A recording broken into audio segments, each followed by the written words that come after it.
दोस्तों, अगर मैं ये कहूँ कि कुछ आवाज़ें हमारे कानों के लिए नहीं बल्कि हमारे दिमाग के लिए बनी होती है। आज की कहानी एक ऐसे पिता की है जिसने अपने बेटे के पुराने वीडियो गेम को सिर्फ एक खेल समझा, पर उसे क्या पता था कि उस गेम का संगीत एक ऐसा जाल है जिसे एक बार सुन लिया जाए तो वो कभी पीछा नहीं छोड़ता।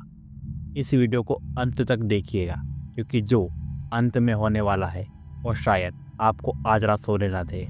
और हाँ, अगर आपको हेडफोन लगाए हैं तो अपनी धड़कनों को काबू में कर लीजिएगा, क्योंकि ये कहानी हम उस पिता की जुबानी सुनने वाले हैं और आवाज़ मेरी होगी।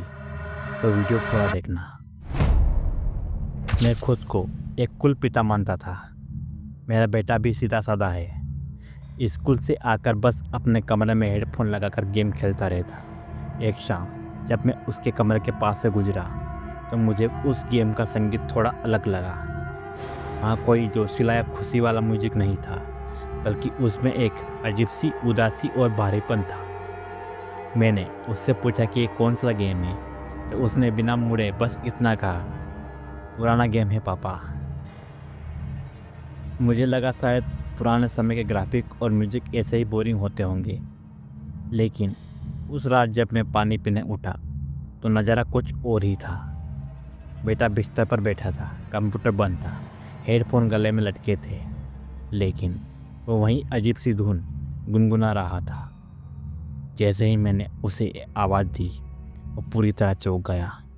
उसके चेहरे पर खौफ था। उसने डरते हुए कहा, पापा, मैंने कुछ नहीं किया। मैंने उसे समझा कर सुला तो दिया, पर मेरे अंदर एक बेचैनी घर कर गई थी। अगले दिन मैंने सख्ती की और उसका गेम बंद करवा दिया। मुझे लगा कि शायद वो बिना किसी बहस के मान गया। यही सबसे बड़ी खतरे की घंटी थी। धीरे धीरे उसका व्यवहार बदलने लगा। वो रात को नींद में उठकर बैठ जाता। उसकी आंखें खुली होती, पर वो किसी दूसरी ही दुनिया में खोया रहता।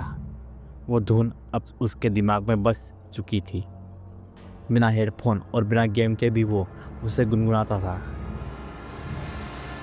एक बार मैंने उसे बाथरूम के शीशे के सामने खड़ा देखा। जब मैंने पीछे से पुकारा, शीशे में उसकी परछाई एक पल के लिए भी नहीं हिली, जैसे उसका शरीर वहाँ हो पर आत्मा कहीं और। उसने सिर दर्द की शिकायत की और कहा कि उसके कानों में शोर गूंज रहा है। मुझे लगा स्क्रीन का असर है, पर उस रात सन्नाटे में मुझे वो भी धुन सुनाई देने लगी। मैंने कान बंद किए, पर आवाज़ बाहर से नहीं अंदर से आ रही थी।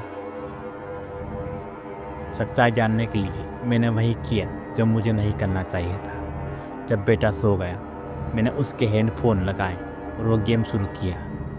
शुरू के कुछ सेकंड सब सामान्य था, फिर अचानक वो धुन मेरे दिमाग में सुई की तरह चुभने लगी। कमरे के लाइट जैसे बेगनी हो गई और मुझे लगा कि कोई मेरे ठीक पीछे खड़ा है। उसकी सांसें मेरी गर्दन पर महसूस हो रही थी। डर के मारे मैंने हेडफोन पटक दिए। जैसे ही मैं पलटा, मेरा बेटा दरवाजे पर खड़ा था। उसकी आंखें एकदम खाली थी, जैसे उनमें कोई जान ही ना हो। उसने धीमी आवाज़ में पूछा, पापा, आपने भी सुन लिया ना? मेरा खून जम गया। मैंने उससे गले लगा लिया और कहा कि सब ठीक हो जाएगा, लेकिन अंदर से मैं जानता था कि हम एक ऐसे दलदल में फंस चुके हैं जहाँ से निकलने का कोई रास्ता नहीं। वो धुन अब हमारे बीच एक तीसरा सदस्य बन चुकी थी। आज उस बात को महीनों बीत चुके हैं। हमने वो गेम डिलीट कर दिया, हेडफोन फेंक दिए। ऊपर से देखने पर सब नॉर्मल लग रहा था। मेरा बेटा हंसता है, खेलता है, स्कूल जाता है, लेकिन कभी कभी वो अचानक पत्थर जैसा शांत हो जाता है। उसकी आंखें बंद हो जाती है और उसके चेहरे पर एक अजीब सी मुस्कान आ जाती है। मैं पूछता हूँ, क्या हुआ बेटा? तो बस इतना कहता है, कुछ नहीं पापा। पर मुझे पता है कुछ झूठ बोल रहा है, क्योंकि अब वो धुन मुझे भी सुनाई देती है। रात के सन्नाटे में जब पूरी दुनिया सो जाती है, वो धीमी संगीत की लहर मेरे दिमाग में कोनों गूंजती है।